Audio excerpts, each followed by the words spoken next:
markan magaalada Hargeysa aan kula kulmay oo aad ugu faraxsanahay runtii Cabdiqaadir Xuseen Mayow oo caan ku ah magaca Boonis. Cabdiqaadir Boonis waa nin fanka muddo soo waday heeso dadku ay aad u dhageystaan ay yaqaanaana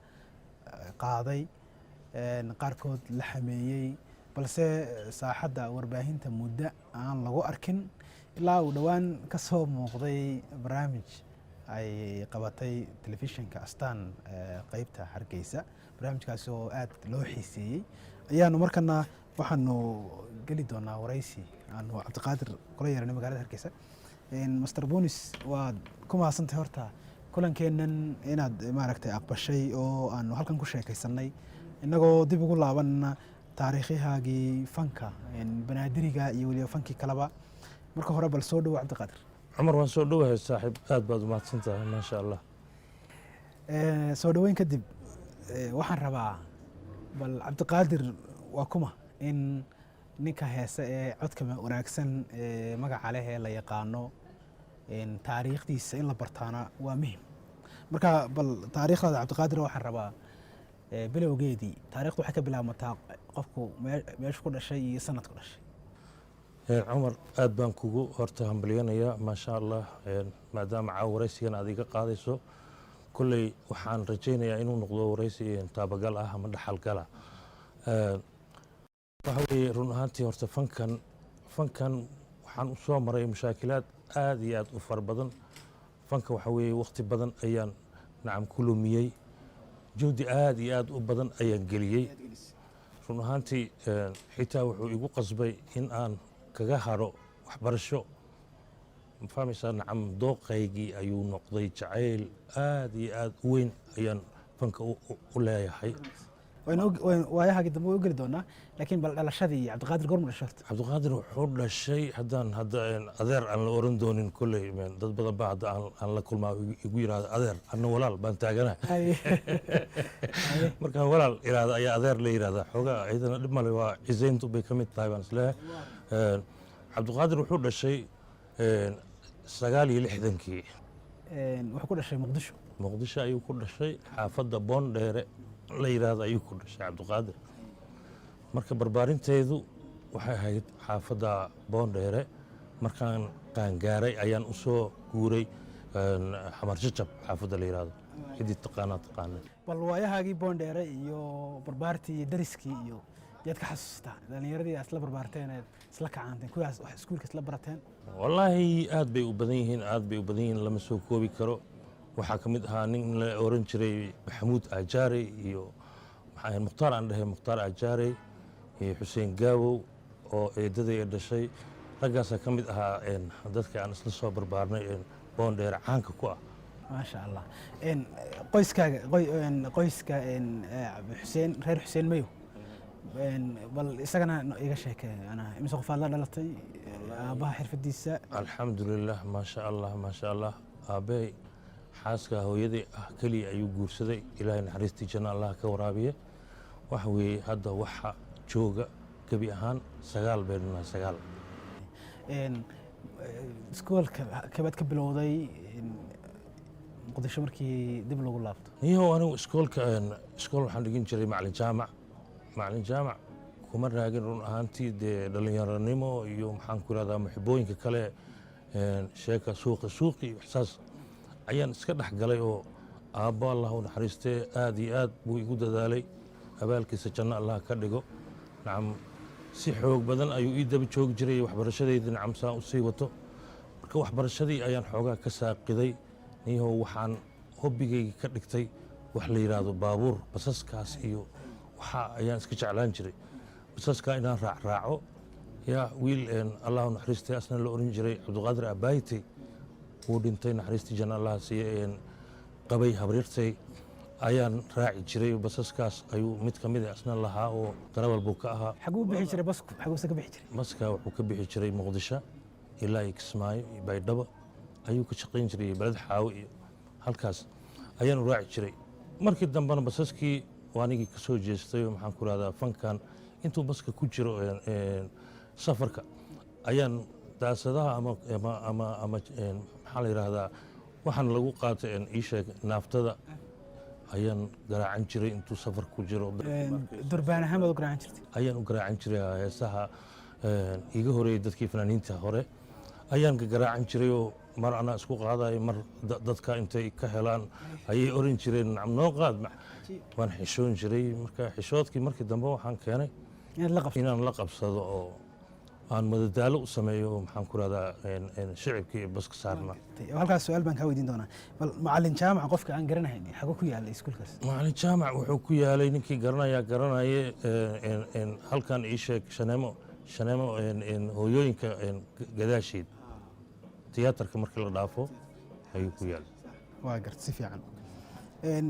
waa gartay tan ku saabsan ridamkan aad ka dhigan jirtay caagadaha naaftada lagu qaato ridamka in la tumo lafteeda faham bay u baahan tahay yaa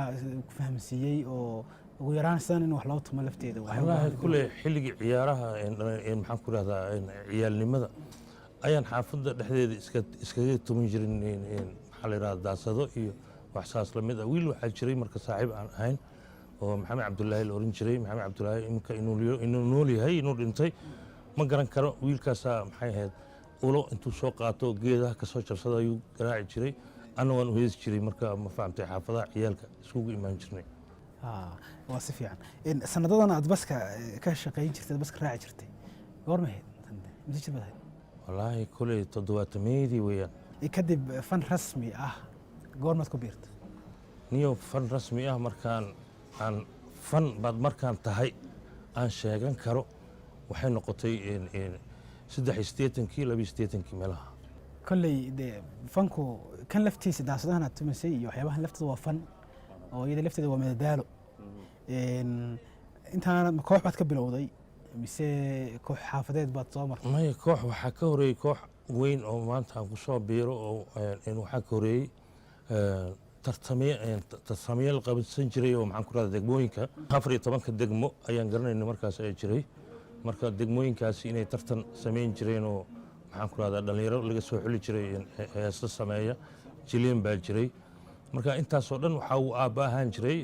iftin wasaaradda waxbarashada iyo barbaarinta ayaa macnaha tumi jiray tartamadaas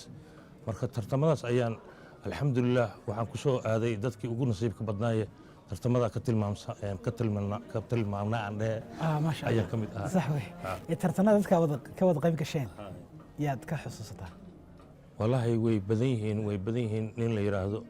liilow oo ciyaal waa beri ahaa iyo xamar jajab fanaaniin badan oo hadda maanta aan qaarkood ilowsanahay ayaa jirtay xagguu tartanku ka dhici jiray wuxuu ka dhici jiray degmooyinka kolba degmaa lagu qaban jiray degmadii badisa ayaa haddana xaafadaha kale tegi jirtay oo ka qayb qaadanaysay tartanka adigu degmadeed ku tartantay markii koowaad waxaan ku tartamay degmada baashi aan idhaahday xamar jajab ilan boondheer waan ku dhashay barbaarintaydii markaan qaangaarkii noqday waxaan ku soo wareegay xamar jajab maxaad ku tartantay markaa lafteeda heestii ugu horreysay ma xasuustaa heestii ugu horreysay aan tartankaasi kaga qayb qaatay waxa ahayd fanaanka aan taageeraha buuxda aan u ahay axmed cali cigaal heestaheed markii aan ku caashaqay talaa iga cuslaato iga cayn wareegtee caynkii araweeliyoy cadow haygu noqonine marunii calool daba waa gartay waa runtii hees aad u cajiiban qofkii guulaysta muxuu helayay wallaahi kolley qofkii guulaysta waxaa jiray lacag baa jirtay waxaa jiray buugag wax ku qoran la akhristo ingilish hadduu noqdo hadduu soomaali noqdo waxaasaa la siin jiray abaalmarin adu maxaad qaadatay anigu kolley waxaan qaatay qaybta lacagtaan aad u jeclahay waxaa igu soo aaday lacag bay noqotay lacagtii baan qaatay maasha allah cabdiqaadir ma xasuusta dadkii garsoorayay habeenkaa joogay meesha ama maalintaa xilli ahayd wallaahi dadkii garsoorayay waxaa ka mid ahaa nin la odhanayay xamar jajab degan kolley hadda nolol baan ku ogaa asna jaha ibraahim xasan iyo way badnaayeen iyo xaaji maktuub ayaan garanaynaa dadkaasaa ka mid ahaa iyagu maxay ahaayeen markaa heesaabay haayeen mise maya guddidii meesha fadhida ayay ka mid ahaayeen ha kadib xaggeed u gudubtay markii aad kadib waxaa dhacday qoladii miisiga tumaysay iftiin wasaaradda waxbarashada iyo barbaarinta in maxaan ku rahdaa si aad iyo aad u macaan ay ii soo dhoweeyeen oo ay yidhaahdeen aroosyada iyo xafladaha iyo meelaha barnaamijyada waxbarashada aan xerayno ama u furayno ayaad maxaan ku rahdaa nagala qayb qaadan doontaa sidaa ula soco marka dadkaasi waxaa ka mid ahaa ilaahay khayraha siiye iikar cadde muqdisho jooga wuxuu tumi jiray organka nuur cabdiraxiim nuurdo ayaa ka mid ahaa waxaa ka mid ahaa madey macalin nin la oranayay bitiyey baa ka mid ahaa bisbaas asna ayaanan ka tegin daahir cali jumcaale raaci cabdirasaaq aaqiro way fara badnaayeen maasha allah haashim oo geeriyooday allah yarxam raaximiin marka iftiin ayay ahayd barbaarinteeda horta ugu horeysay maasha allah fankayga maanta aan ku tilmaami karayo fanka ilaa iyo heerkan hadafkan aan ku soo gaaray dadkii uu aabba ahaa waa ayaga aad baan u xusaya